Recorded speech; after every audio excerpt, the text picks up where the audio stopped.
So they got, man, Kentucky versus the Louisville game was pretty big here, right? Battle of the Bluegrass, so much hype, and then so many good programs in there, you know. I think it was a good game. It was fun to watch because you could kind of see which were the two strongest, or you could kind of see.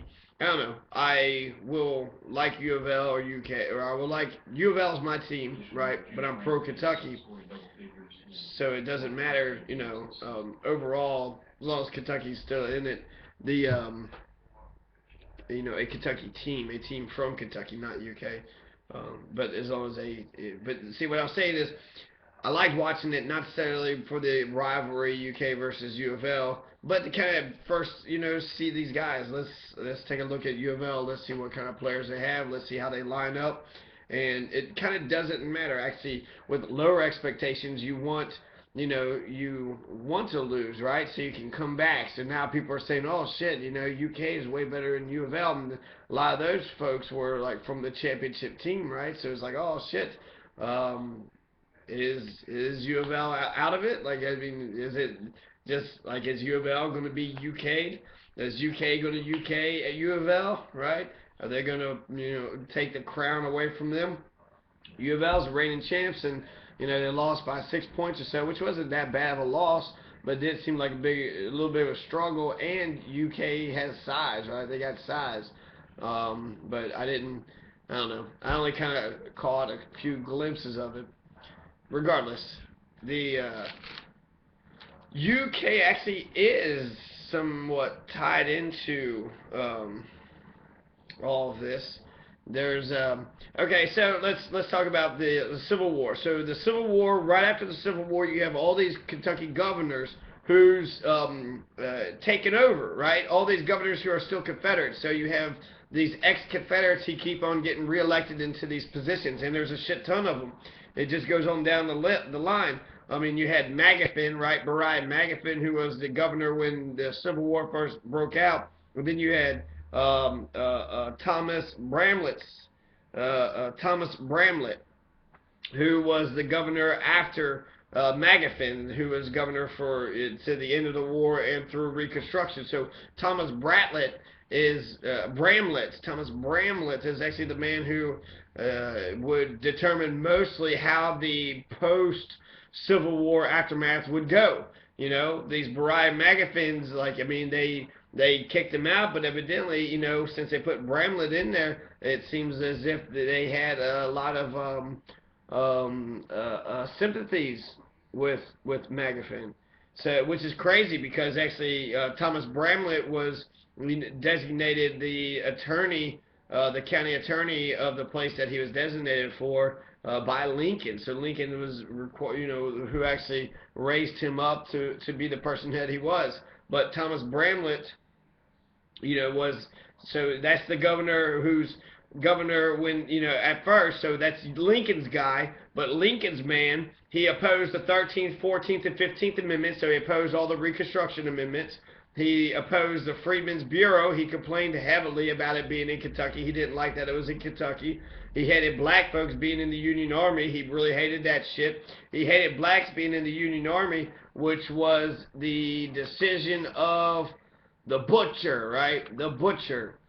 Stephen G. Burbridge, okay? Stephen G. Burbridge, Stephen Gano Burbridge, also known as the Butcher of Kentucky, was a badass. The Butcher of Kentucky was a badass, okay? So he came in and cleaned fucking house, okay? He's like one of my favorite characters so far in the tragic comedy that is Kentucky.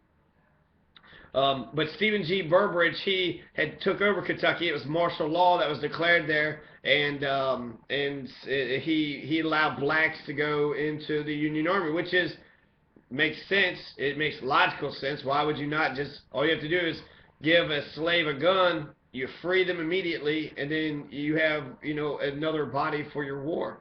So, you know, the idea of arming these slaves is just genius. I mean, it's absolute brilliance. I don't know anybody who would actually be against it, especially like, you know, looking back from today. So in 1863, Thomas Bramlett was pro-Lincoln, but within 1 year He was threatening to bloodily baptize Kentucky into the Confederacy. Bloodily baptized Kentucky into the Confederacy. So I don't know if he was just so pissed off about, the black folks were being put into the Union Army. So I guess he felt they was Union. Kentucky was a Union state, but it was also a slave state, and so therefore it wanted to keep its slaves. The Emancipation Proclamation excluded the border states.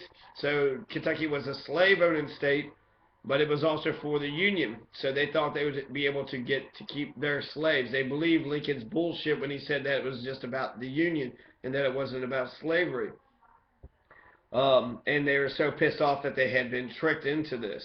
And it doesn't, I don't know. You could say whether or not that's cool or that's not cool. But you have, after this, this is just sets the groundwork for the future governors that we're going to see. So you have these governors who are crazy and they're pissed off about being deceived. But immediately you had Bariah Magafin, who was like Confederate, right, straight up. And then the legislature kicked him out. And then you have the next man, Thomas Bramlett, become, he was a Lincoln man, but he quickly, degenerated into being borderline Confederate. Like, he didn't pass any of the Civil War amendments. He didn't pass any of the Reconstruction 13th, 14th, 15th Amendments, which abolishes slavery, which also gives the Citizenship Clause, Privileges and Immunities Clause, the Due Process Clause, and the Equal Protection Clause.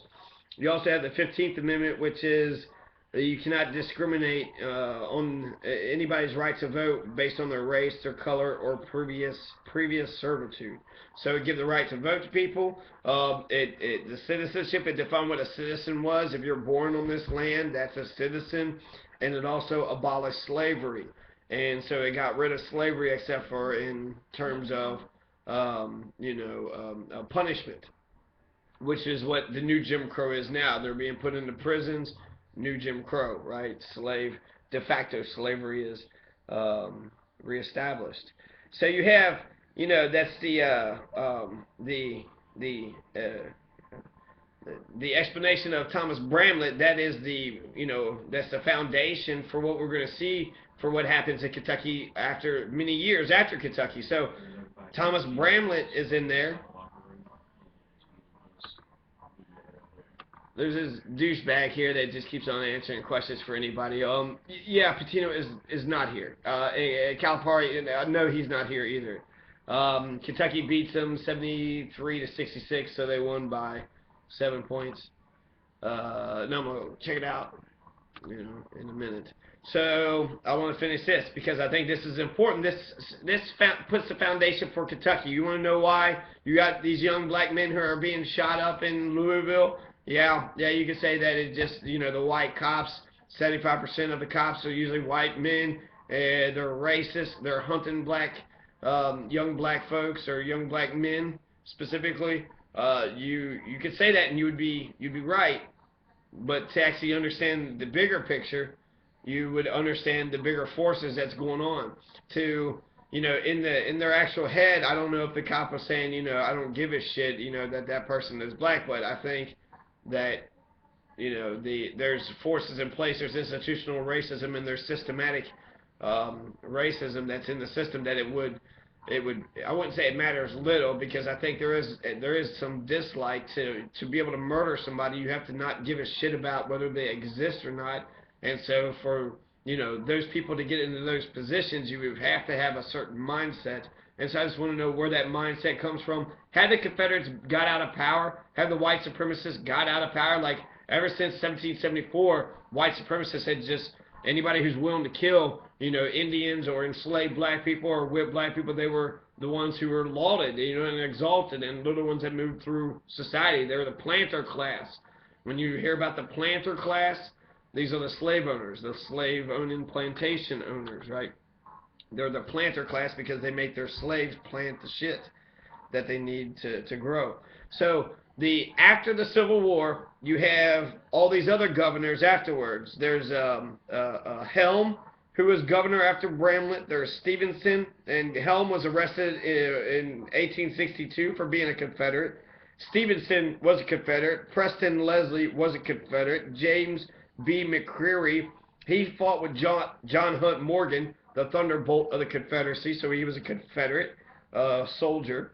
You have Luke Pryor Blackburn. He was a Confederate fighting, not with Morgan, but he was a Confederate fighter. You had J. Proctor Knott, Confederate.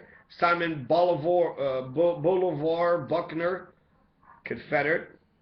Bolivar Buckner, he was a Confederate general. So fuck.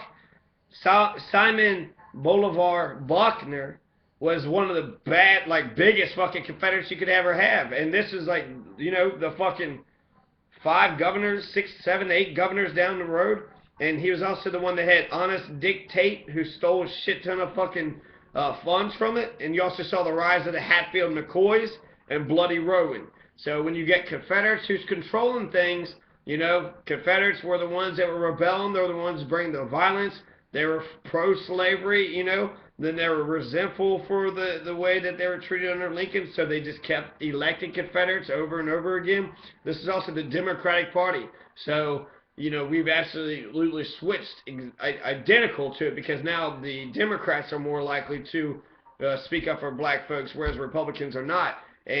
But back then, a Republican was Lincoln's Republican. So the Republicans were the ones who had fought for equality. They had fought to abolish slavery, and they was on the right side of history. So the Republicans started by being on the right side of history, and then they, quickly went down.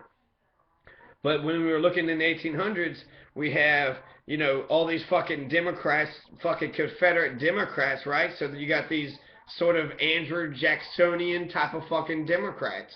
These James Polkian, fucking Indian killing, fucking black people lynching, enslaving, fucking racist, white supremacist, fucking Democrats. So when you start seeing sort of the rise of the Republican Party in Kentucky and the lower of the Democrat, is that just because of the fucking Confederate white supremacist strand that we've seen the whole time? Is that just because that's what they're doing now? They're going on the Republican side. So you have, I don't know, take Gallatin County, like your Hargis Davis. He used to be a Democrat, but now he's proudly Republican, right? Sleeping in bed with, a man who had spoke against his uncle as being the clique, the powerful clique of the county that needs to be dissolved and dismantled. And so you have, it's completely switched. It's completely gone the opposite. You had Democrat, Confederate, Democrat, Confederate, Democrat, Confederate, Democrat. After Simon Bolivar Buckner, then you had John Y. Brown, who owns KFC now, so that's not the same man, but his granddad. John Y. Brown was a Confederate too. So Confederate. So after the Civil War, we only had one fucking really pro-union person. That was Bramlett for a year. And then after that, it's just been Helm, Stevenson, Leslie, McCreary, Blackburn, Knott, Buckner, John Y. Brown. So 8 more governors that come in afterwards. 8 that come in after the Civil War had happened. And so we have, all these Confederates that are just running Kentucky politics. That brings us all the way up to 1895. 1895, William O'Connell Bradley is the first Republican governor that's elected. And, so finally you actually might have some of these lynchings that have been going on stopping. You might have some of these feuds that have been going on to stop because you got a Republican in there. And so for 40 years, you had essentially Confederate rule in Kentucky, the whole state. You even have go on past the whole state, but go on past. Then past 1895, here in Louisville, you had a man by the name of John Henry Whalen, who wound up dying in 1913, and then you had Henry Watterson, who died in 1921. And Henry Watterson's Ku Klux Klan, and his name is on an elementary school, and his name is on the expressway. So Watterson has a pro-Confederate leaning, culture-making newspaper. John Henry Whalen is a party boss. He was able to get 4 mayors in Louisville elected, including Paul C. Barth, who has a grandson who just went to prison recently for extorting over $200,000 from a children's charity. So the corruption, the Confederate corruption continues. I mean, we see with the Barths, we see a direct connection from the past till today. of Confederacy. So are the Confederates still in power in Louisville, in Kentucky? Do we have the white supremacist Confederates who are still running things? The owners of society? I mean, we know they're rich white men, but are they rich white men who believe in the Aryan nation, who believe in Anglo-Saxon Protestant purism like they did in the 1855 Know Nothing riots? Have things really changed in Kentucky?